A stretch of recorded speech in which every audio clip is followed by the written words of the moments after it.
गडचिरोली जिल्ह्यात सार्वजनिक बांधकाम विभागातील कथित गैरव्यवहार, निकृष्ट दर्जाची कामे आणि प्रशासनातील ढिसाळ कारभारामुळे नागरिकांमध्ये तीव्र संताप व्यक्त केला जातोय।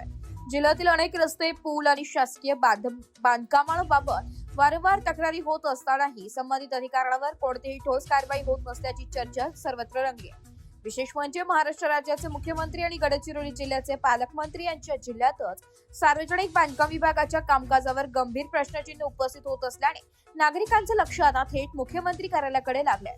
गडचिरोली सार्वजनिक बांधकाम विभागाचे कार्यकारी अभियंता साखरे यांच्यावर विविध स्तरातून आरोप होत असून त्यांच्यावर चौकशी व कारवाई होणार का असा सवाल नागरिकांकडून उपस्थित केला जातोय।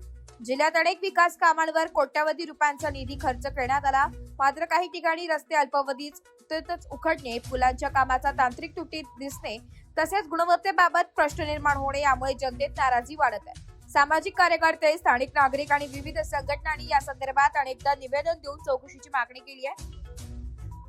कामे कागदावर पूर्ण दाखवली जातात, पण प्रत्यक्षात दर्जाहीन कामे केली जात आहे। संबंधित अधिकाऱ्यांवर कारवाई न झाल्याने भ्रष्टाचाराला खत पाणी मिळत असा आरोप काही नागरिकांनी केला। दरम्यान जिल्ह्यातील विविध भागातील बांधकामांच्या गुणवत्तेची स्वतंत्र तांत्रिक चौकशी करण्यात यावी, दोषींवर कठोर कारवाई करावी आणि जनतेच्या पैशांचा अपव्यय थांबवावा अशी मागणी जोर धरू लागली आहे।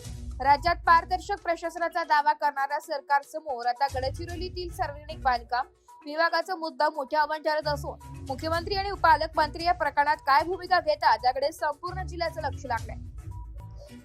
एसवाराटी न्यूज साठी विदर्भ संपादक जावेद अली सय्यद, गडचिरोली।